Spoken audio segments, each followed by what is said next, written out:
Hi guys and welcome to Neecee Lexy. In today's video, I'm going to be doing something very unique and different than what I normally do here in this channel. Basically, I am watching a video of Millennial who is living on a $200,000 salary a year in New York City. She is a software engineer. She's also here in the YouTube community, makes a salary of $210K a year.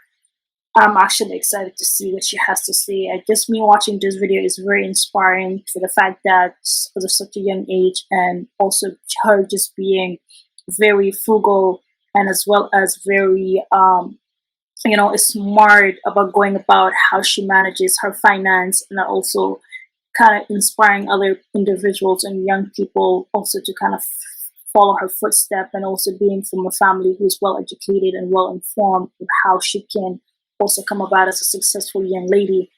And without further ado, I just wanted to dive in to show you some clips of what I've actually watched. I've watched it previously, so I just wanted to share with you guys and see how she is. Okay. I save so much comes from what I've learned from my parents. We never took vacations. We only went to the library. That was our vacation. They were basically just very frugal, and that carried on to me. I try to be pretty frugal.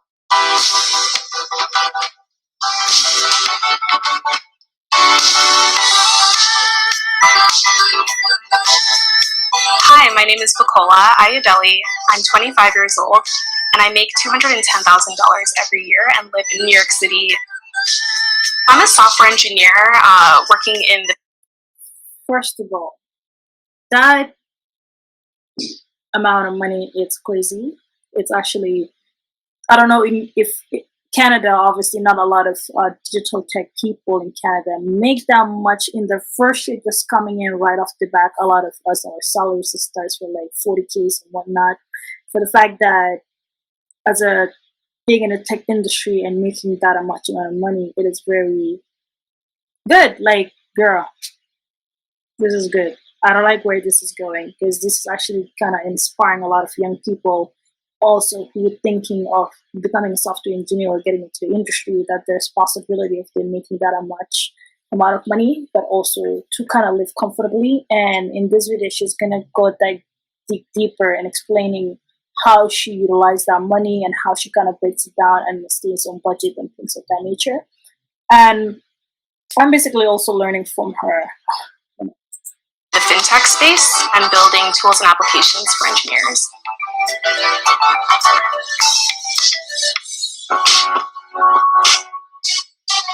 So I'm actually obsessed with tracking things. Like, I track my calories, I track my workouts, and I also track my money. I believe in this philosophy of what doesn't get measured doesn't get managed. So I make sure I'm... That's a very, very valid point. If in order for you to know where you're going or what you want to do in life, you always have to kind of track, put an agenda, put a calendar beside it. And I love the fact that she tracks everything, and the fact that she also have expenses and tracking how much she uses a monthly, her monthly budget, her fees, and savings account, and basically giving her a roughly estimate of what she's using with that money. And so that's actually very interesting. Tracking my money every single month. And how I track my money is I use YNAB, and I also use Personal Capital. I also have spreadsheets for my long-term goals. So I just make sure that every single month I'm allocating a little bit of money to hit those long-term goals. The total rent for the apartment is about $4,000, and my room costs about $1,400. This is actually the most I've ever spent on rent, and I was a little mad to spend this much on rent, but the area is really nice, and it's even closer to work, so I kind of save time in my commute.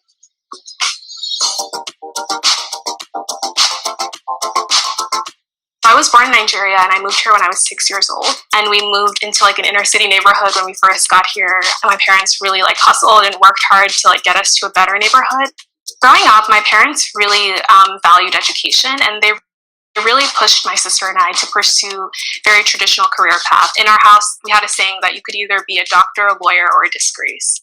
I actually majored in political science in college with the hopes of becoming a lawyer, but after working in a law-related field, I realized that this was not for me. So I looked back at classes in college that I really liked, and one of the classes I really loved in college were my computer science classes.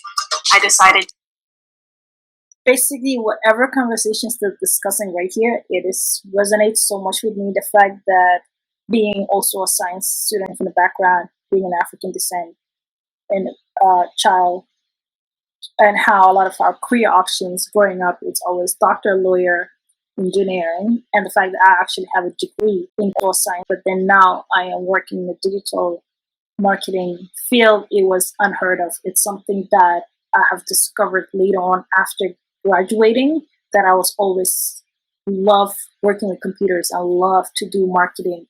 And now there's a digital aspect of that marketing towards concept.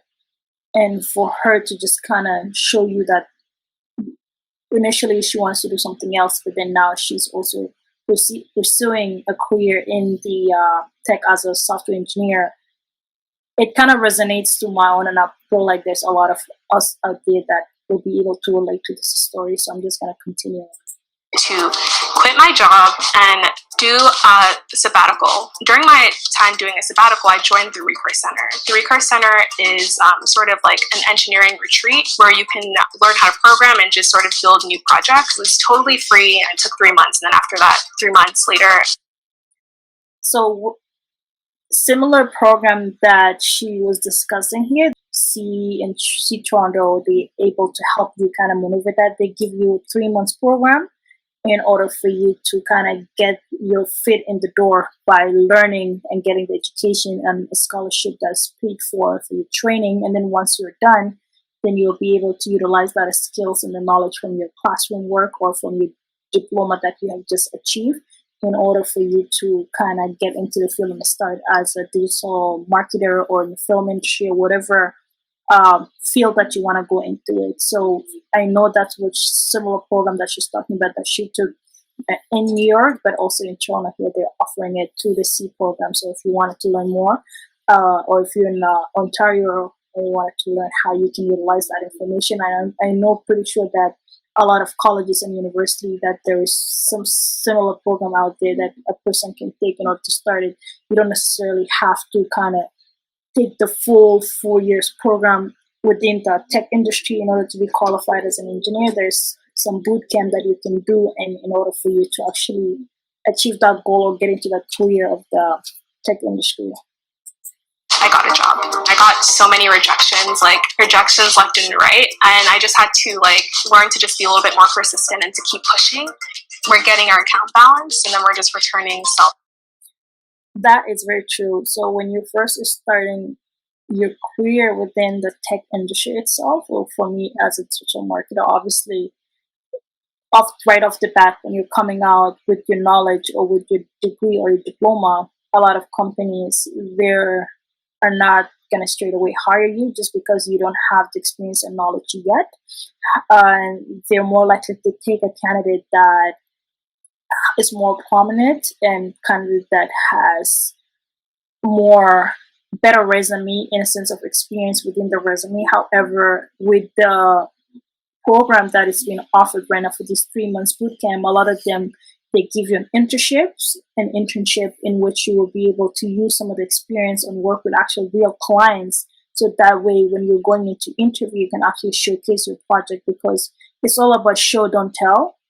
So if in your portfolio that you're able to mention that you work with so and so company, maybe you haven't got paid for it, but because you utilize that experience as your internship to either to do a real life scenario, work with real companies and work with real projects, then you'll be able to kind of showcase them what you're capable of doing. Even though for me, coming out, when I was working in my previous job, I was also doing the social media. I was initially hired as a secretary, but then I ended up taking over the social media marketing management roles. I was doing all of their marketing aspect of the company. And that's how I was able to get into that experience after 2 years of working there. Then I was able to use that to leverage the position I have today. That accounts. So it's just easy. Can be kind of a little isolating to be the only Black woman, but I really just try to connect with other Black women and people of color in software engineering space. I've been stopped a bunch of times from entering my job because they thought I just didn't work in the building. It's just crazy that things like that happen. girl, it's 2020 and things like that is still happening. That's the very reason why I think there should be a lot of people of color in this industry, so that kind of break that stigma. And there are so many great opportunities for us to leverage and be successful in those fields. Me also being here, a lot of times when you're walking into those tech industry, there's very few of us, and just the lack of knowledge and the lack of resources available, that not a lot of us actually get to be in those positions. And that's why it's very important to diversify your company and allowing other people to come in. Now, obviously, with that being said, there has to be a lot of us who were willing to enter those industry and actually learn how they can go about it, and also seek for alternative resources in order to fast phase that process. And that's where the C again comes in place, offers that opportunity for a lot of young Black children that live within the Toronto region that necessarily don't know how to execute their role in becoming in these fields, because there's so many opportunities I mentioned that they can leverage from it, but they just needed a resource or an access or somebody to just kind of like guide them to it. Tech and software engineering is a really great career path. You get to work on really amazing projects, and you can earn a really good living doing this.